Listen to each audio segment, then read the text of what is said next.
हाँ जी, कोटेशन आ गई है मेरे पे, देख रहा हूँ मैं। तो प्राइसेस ज़्यादा नहीं है थोड़ा?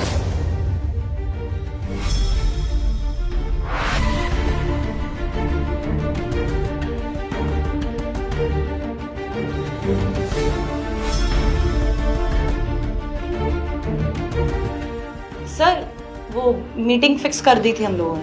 हाँ, जितना मैं करता हूँ वही बात कर रहा हूँ। हाँ सर, बस टाइमिंग्स बता देना। हम्म।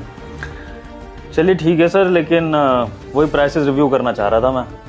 सर मुझे भी देर हो रही है सर, वो बस छूट जाएगी मेरी। अच्छा हाँ, तुम्हें देर हो रही होगी ना, तुम निकलो, मैं तुमसे कॉल पे बाद में बात कर लूँगा। जाओ। ठीक है सर।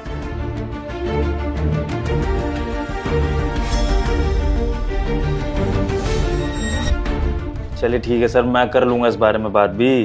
अरे एडवांस तो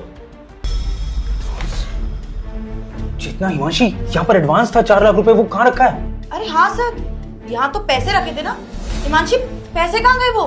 मुझे नहीं पता मैम, बॉस मुझे नहीं पता पैसे का है। एक मिनट। अब हाँ शर्मा जी, हाँ मैं कह रहा था कि एडवांस रेडी है, कल मिलते हैं, मैं कल सबमिट करता हूँ एडवांस। हाँ मिल के बिल्कुल, कैश ही रखा है मेरे पास। Okay, thank you. क्या बात कर रहे हो आप दोनों? यहाँ पर 4 लाख रुपए कैश रखे होते शर्मा जी को एडवांस देने के लिए, और आप लोग कह रहे हो कि है नहीं। कहाँ गया कैश वो? सर मुझे कोई आइडिया नहीं है कि पैसे कहाँ चले गए हैं। सर इस कमरे में हम तीनों के अलावा एक और इंसान था, वो सिक्योरिटी गार्ड, और कितनी हड़बड़ी कर रहा था जाने में। पक्का उसी ने पैसे उठाए होंगे सर। हाँ सर, ये गरीब लोग ना ऐसे ही होते हैं। मुझे लगता है कि वही पैसे चुरा के भागा है, बड़ी जल्दी में भागा था। आप उसे बुलाइए ना, उसके पास हो सकते हैं पैसे। तो ऐसी बात है तो उसको बुलाना चाहिए ना, वो तो गाँव निकल जाएगा अपने। गार्ड ऊपर आओ एक बार। जी साहब, बुलाया आपने? यहाँ पर 4 लाख रुपए रखे हुए थे शर्मा जी की मीटिंग के लिए, कहाँ है वो? 4 लाख कैश? मुझे नहीं पता साहब। झूठ बोलने की जरूरत नहीं है। इस कमरे में हम तीनों के अलावा सिर्फ तू था, और इतनी जल्दीबाजी में जो भाग के जा रहा था ना, सब समझ आता है।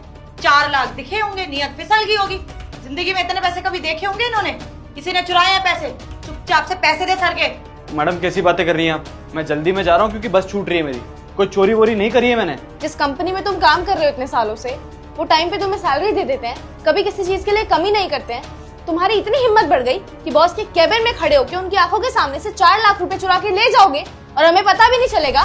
देखो राजेश, मैं समझ सकता हूँ इतना सारा पैसा देखकर नीयत फिसल जाती है। वैसे भी तुम गरीब लोगों को पैसे की ज़रूरत होती है, तो कोई बात नहीं। देखो ईमानदारी से तुम मुझे वो 4 लाख वापस कर दो, मैं तुम्हें कुछ नहीं कहूँगा, लेकिन अगर नहीं वापस करोगे तो मैं तुम्हें जेल भी भिजवा सकता हूँ। चलो निकालो पैसा। साहब कैसी बातें कर रहे हैं आप? मतलब अगर मैं गरीब हूँ तो मैं ही लालची हो सकता हूँ क्या? हो सकता है ना ये मैनेजर मैडम ने चुराया हो, या फिर हिमांशी मैडम ने चुराया हो। कोई भी चोर हो सकता है साहब।